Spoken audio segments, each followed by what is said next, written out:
On 16th of January 2009, a 9-minute long video was posted to YouTube. It was titled No Through Road, and it claimed to show the last moments of life of several teenage boys whose bodies were recently found. The video had a PSA from the local authorities asking people to submit any information they came across to aid the investigation into their gruesome deaths. This video garnered a lot of attention on the internet. Many wondered, how did these British teens get stuck in a time loop where they met their untimely deaths at the hands of an unknown killer?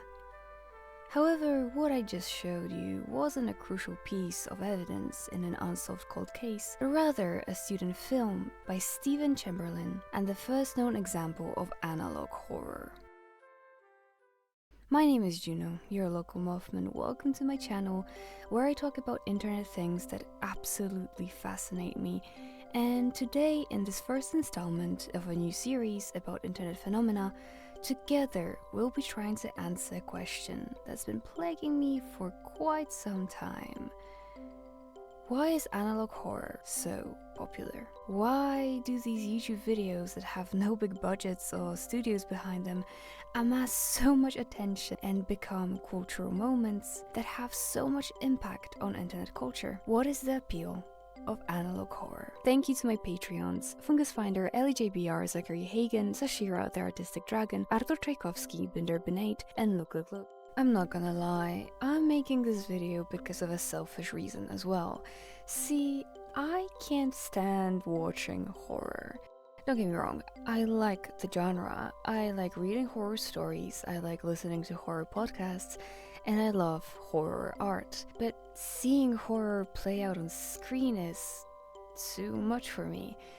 The only horror movies I have watched in full were the Final Destination movies, and even then I had to have the Wikipedia article open so that I could be prepared for all the events of the movie.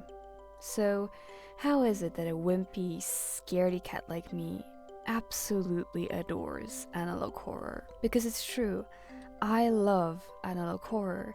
It absolutely fascinates me.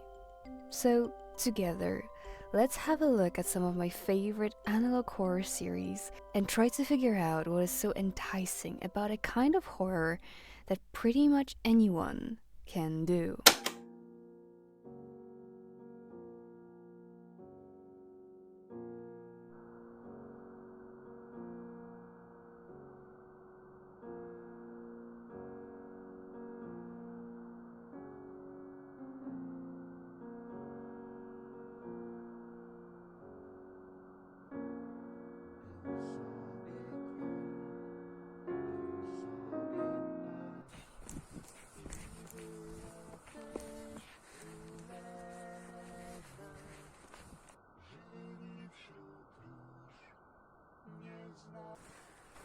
Hello, I just woke up here. I feel dizzy. It's really cold. I don't know where I am. One of the biggest advantages of analog horror is its accessibility. You don't need to pay for a movie ticket or a streaming platform in order to watch an analog horror series. All you need to do is open YouTube, and chances are you will be recommended a random mysterious video.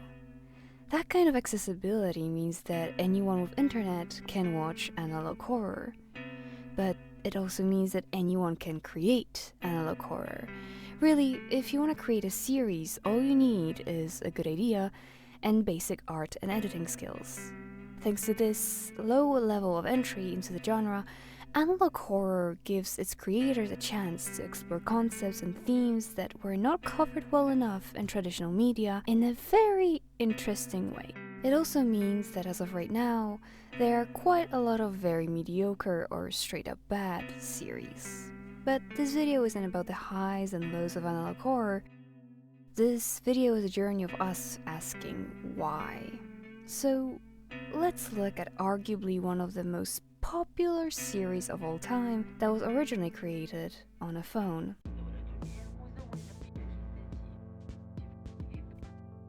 There is not enough room for the two of us.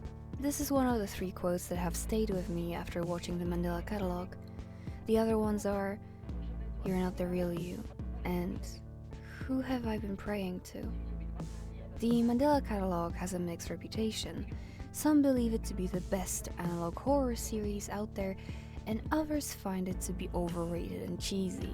But no matter what your thoughts on Alex Kister's work are, one thing that is indisputable is that the Mandela catalog is the analog horror series. Gabriel's distorted face is oftenly the first thing people that are unfamiliar with the genre remember when they think of analog horror. And while there are many other series that I believe are leagues better than the Mandela catalog, I want to use this series to prove the first reason I found for the genre's popularity, the aforementioned accessibility.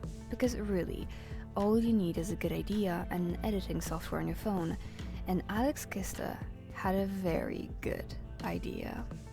The fears that the Mandela catalog creates and exploits are at the same time grand and painfully simple. Wouldn't it be terrifying to realize that the God you've been praying to for salvation might actually be the very cause of your torment? Wouldn't it be terrifying to realize that on the other side of the bedroom door there's an intruder, something inhuman that is trying to coax you into giving up your life for it? After all, there isn't enough room for the two of you. At the same time, if you really think about it, the Mandela catalog is asking much simpler questions. Isn't it terrifying to be forgotten? Isn't it terrifying to be abandoned? To realize that the person you love is someone different entirely? Isn't it terrifying to realize that you aren't who you thought you were? The Mandela catalog, despite all of its flaws, in my eyes is a very good entry point to analog horror as a concept. The use of analog technology not only as a storytelling device, but as an integral part of the world building within the story is just chef's kiss. The mysteries and the story itself are very intriguing and show that to terrify an audience, you don't need gory jump scares or elaborate monster designs. All you need to do is to remind them of their own humanity. By showing the audience how their weaknesses can be exploited against them in a terrifying way, Alex not only succeeded at creating horror, but also at pulling the audience in, creating a devout community that is obsessed with this alternative reality. So, do any of you remember BBC's Sherlock? I promise it's relevant. Please stay with me. I know that some of you just recoiled away from your screen with war flashbacks to Super Hulock and the great shipping discourse of 2013, but to those of you that don't know or were never really all that deep into BBC Sherlock, the series wasn't famous for three things. 1. A very passionate fanbase. 2. Dr. Watson's and Sherlock's homoerotic situationship. And 3. A terrible final problem. You see, what BBC's Sherlock did was that it would set up its mysteries across the seasons as a way to get the viewer very invested. The series director constantly told the viewers that if only they pay enough attention to the details, they will be able to figure out the mystery alongside the characters. And so when the final season came out, people were beyond excited, waiting for the grand payoff for all of the time they spent invested into the series, all the months and even years spent deciphering all the small details and creating elaborate theories. And then the finale came out and it was completely out of left field with little to no setup and absolutely no reward for the viewers. Years of creating tension, A+ character writing and promising a grand reveal went down the drain because the writers wrote themselves into a corner and then refused to leave it with grace, choosing to dig straight down instead. I'm bringing this up because I believe that Sherlock's team unknowingly created and failed at what is known on the internet as an ARG, or alternative reality game. ARGs are a very interesting way of telling stories. Essentially, the creators of the ARG give the audience codes, clues, and mysteries to solve so that the viewer can untangle the mystery alongside or even before the characters of the game do so themselves.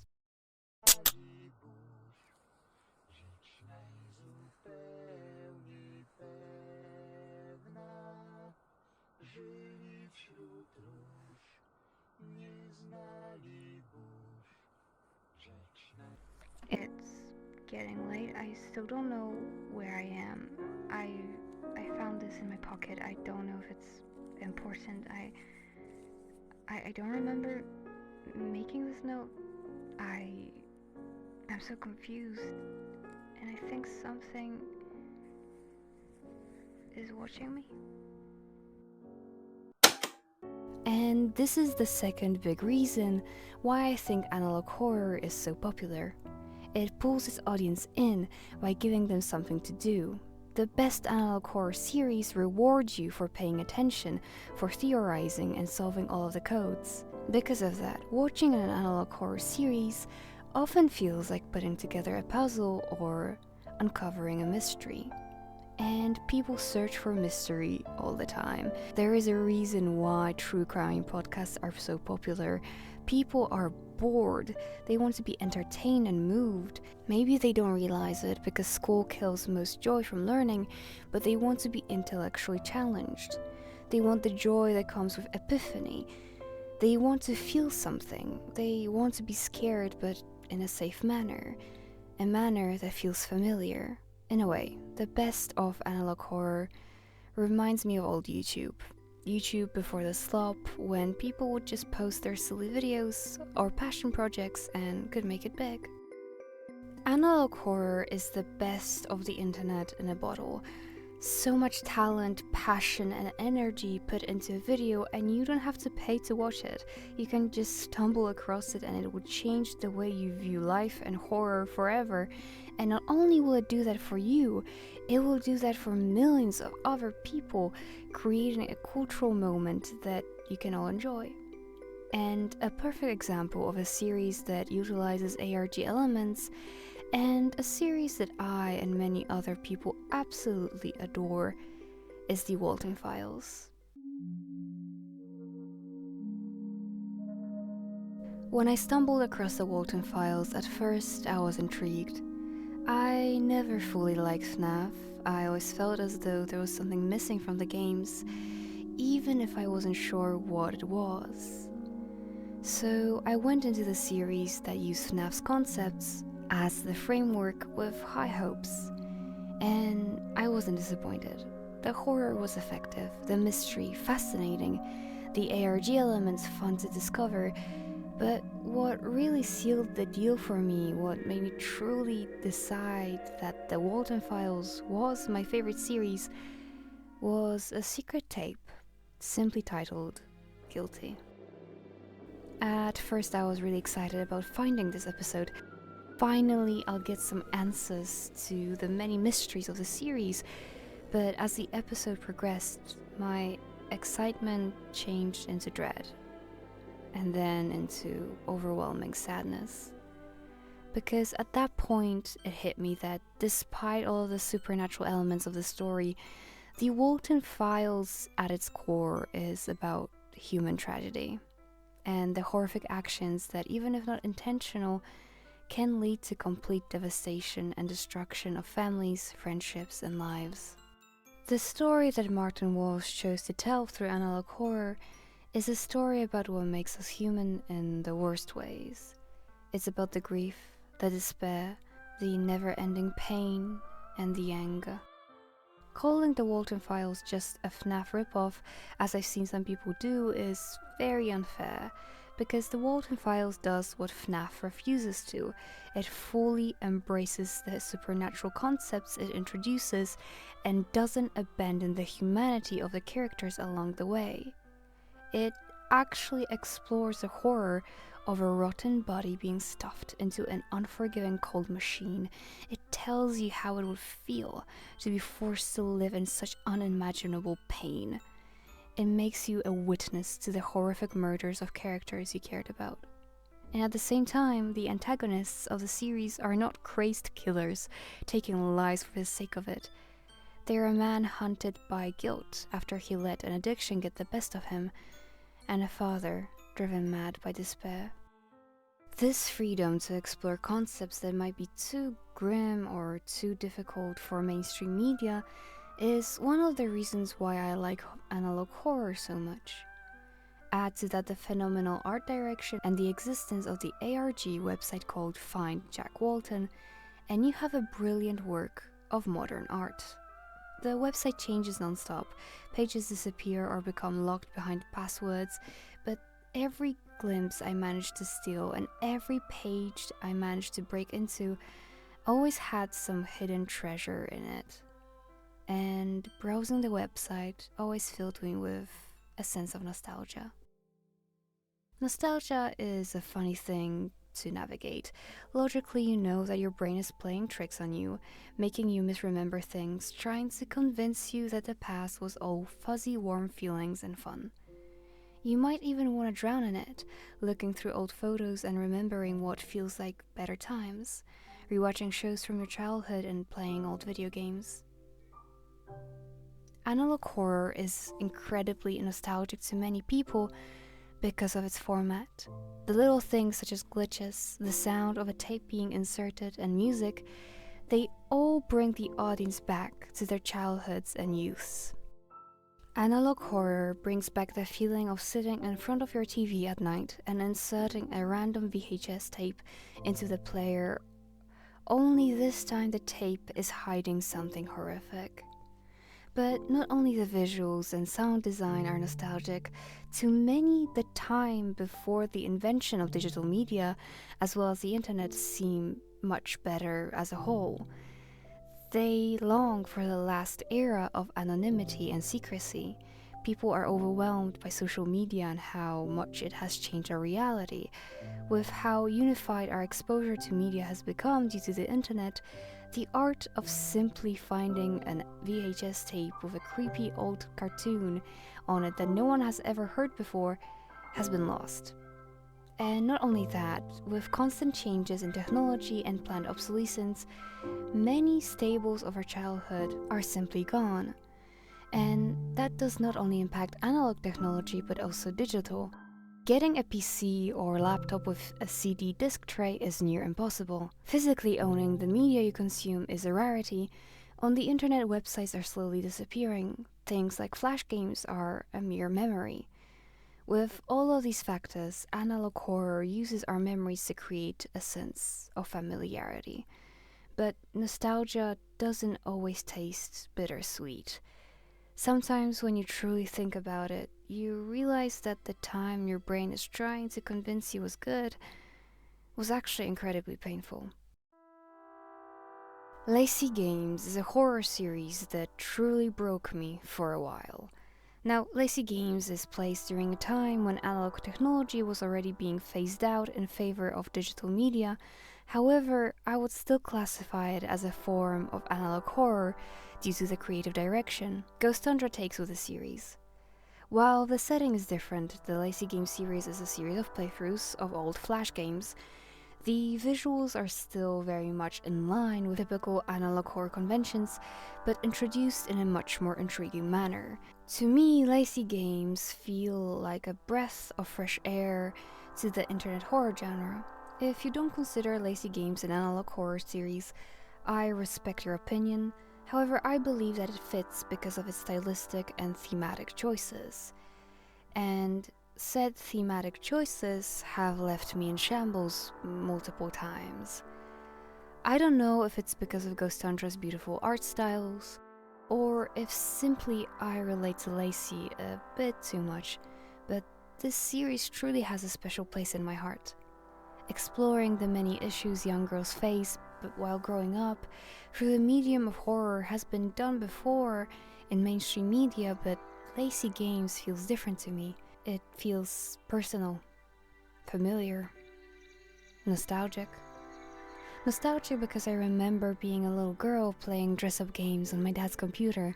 I also remember stumbling across things kids shouldn't be exposed to at such a young age. I also remember the many fears and pains of girlhood, and all of the different analog horror visual conventions such as censored faces, glitches, audio and text distortions.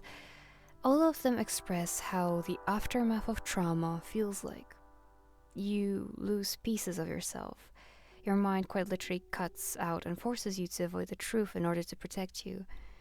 and nostalgia colors your memories pink. To be able to convey so many feelings into a form of visual media takes a lot of skill and creativity. And here we are at the final and biggest reason why I think that analog horror is so popular, and that is its creativity. When you give people a chance to create whatever they want, they can come up with incredible things. Now, if you've been in the analog horror space for the last couple of years, you might disagree with me.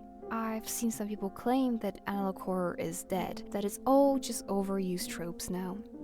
It feels like for every good analog horror series, there are 10 mediocre ones that appear alongside. That's, I think, because many creators don't truly understand why analog horror works in the first place. Understanding why something is scary takes self-reflection. Sometimes the answers are a bit more obvious, like, I'm scared of heights because such phobias are instinctual. But with other fears, you need to slow down and figure them out. Why are you scared of the dentist? Is it the helplessness? The pain? Bad childhood memories? Most people aren't going to be shivering in terror at the sight of someone in scrubs, no matter how scary they find their dentist visits.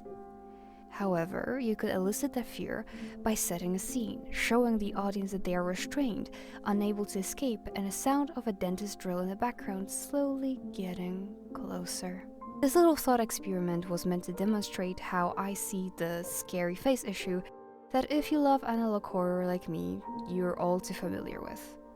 Many people going in don't fully understand why weird faces were used in series such as Local 58, and so they end up creating projects that aren't scary, but more so goofy. The reason why distortions of faces of people in, for example, the Walton Files is so terrifying to audiences is because we know these characters. Susan isn't simply victim number one, she is Susan, Brian's good friend, an incredibly talented engineer, a woman that was just trying to do her job and suffered a terrible death. So, is analog horror dead? No, not at all. The novelty of the concept has worn off, but true creativity always finds a way.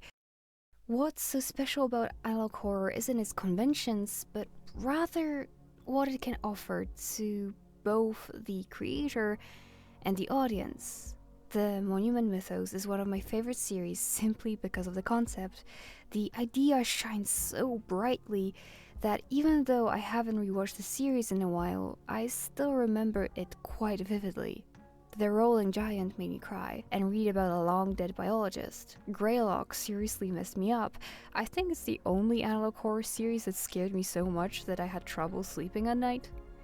I won't sit here and yap about how analog horror is the pinnacle of high art in the modern age, but what I will say is that analog horror deserves its popularity. Many series explore what it means to be human, how terrifyingly small we are as a species in the grand scheme of things, how we can lose everything due to our own mistakes, how easily hurt our flesh and mind can be. The most popular analog horror series are series that reinvent a concept, that reach far beyond what inspired them, that dare to cross roads others never dreamed of. Analog horror at its best shines brightly as an example of human creativity and how far passion can get you. And I think that the reason why I love analog horror so much is because of the way it tells its stories. Because when I think of my two favorite series, the Walton Files and Lacey Games, I realize that these two series touch on topics that are very important to me: childhood trauma and grief. I spent a really long time looking for media that would express my own pain in a manner that felt real. And I think that analog horror successfully delivers on that front. It doesn't pull its punches. It shows the aftermath of trauma in a way that feels like trauma, if that makes sense to you guys. The scene with Lacey in a cage with a key right next to her, Sophie talking about forgetting huge chunks of her past, Both of these series having a theme of trying to make someone look beautiful as if it would fix the horrific things that have happened.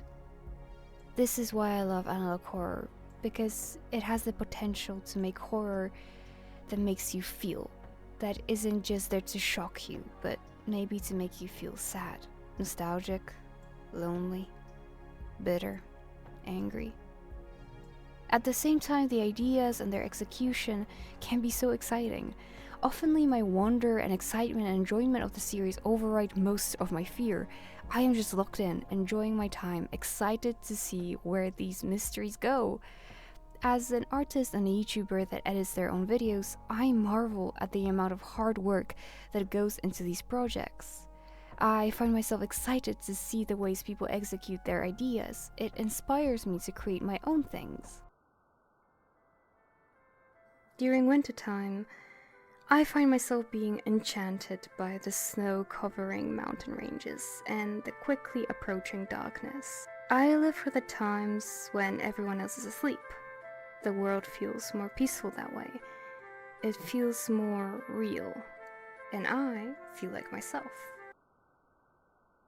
Have you ever felt like it was your time to go?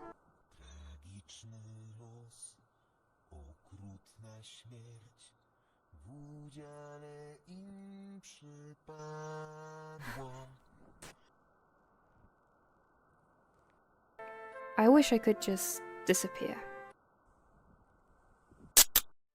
Thank you so much for watching this video to the end. Have a look around my channel and see if you like any of my other videos, and then maybe subscribe. If you want to support me, it would genuinely mean the world if you could join my Patreon for $1.50. Let me tell you, YouTube doesn't pay well. I hope you like my little skit. Don't worry, Juno is completely safe and alright. And you don't need to worry about them anymore, ever again. Thank you so much for watching, and I'll see you in the next one. Bye bye!